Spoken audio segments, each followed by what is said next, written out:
to come out and share my daughter's story. Just going to ask her some questions because she's really, really nervous and she's never really talked in front of people before. So bear with us as we share our story with you. You got this! All right, Aurora, what was your home life like? Well, I was born into a Christian family. I fought with my brother a lot. I would often instigate fights, then try to put the blame onto him.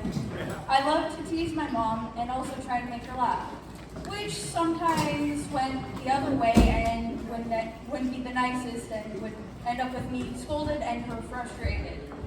My dad was one of my biggest supporters. Even through the tough times, I would go to him when I was feeling depressed or had my panic attacks. And he was still a fun guy to tease, and I got my fair share of teasing back from him.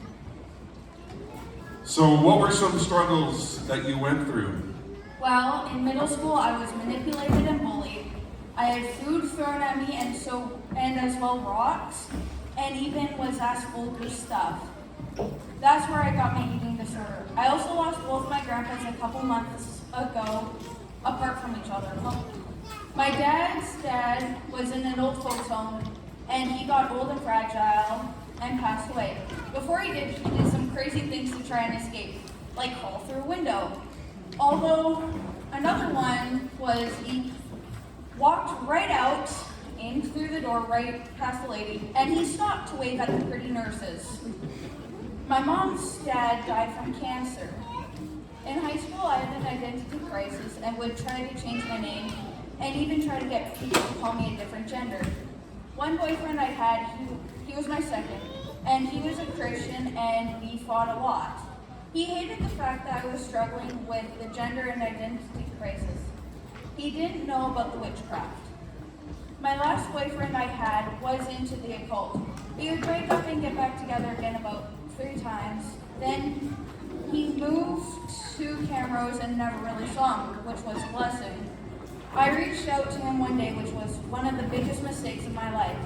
He convinced me to have sex with him. At the time, I didn't know he had a girlfriend. I got so angry with him. Then later I found out I was pregnant.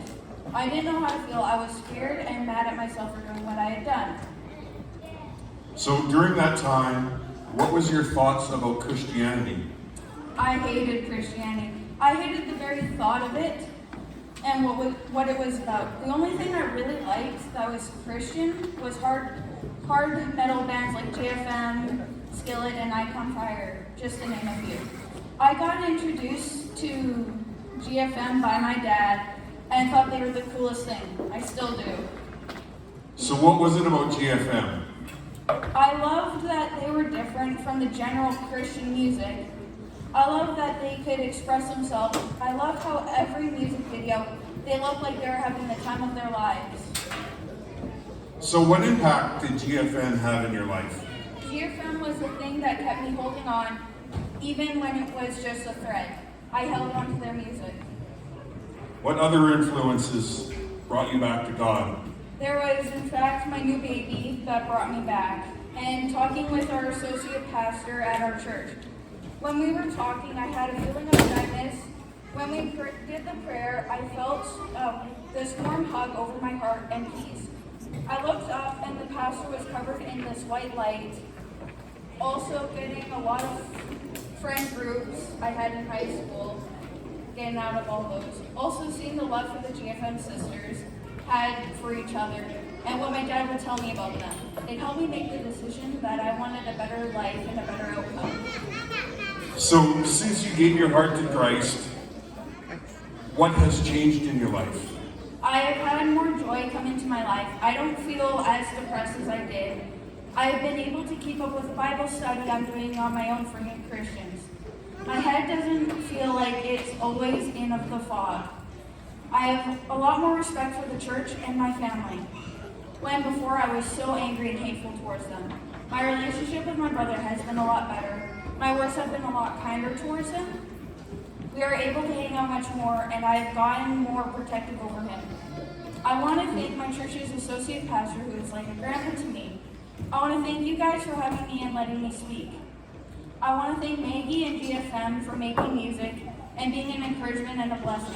I thank my family for supporting me through the tough times and trying their best to help me. During this time, I would go to work and I would cry because my daughter was not a believer in Christ, that she was falling away and had run away, and that just broke my heart.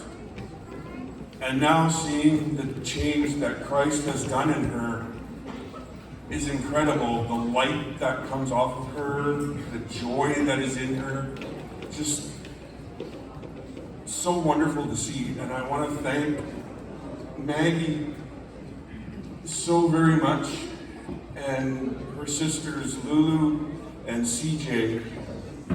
They've been a huge blessing to both me, my daughter, and my family. So thank you very much.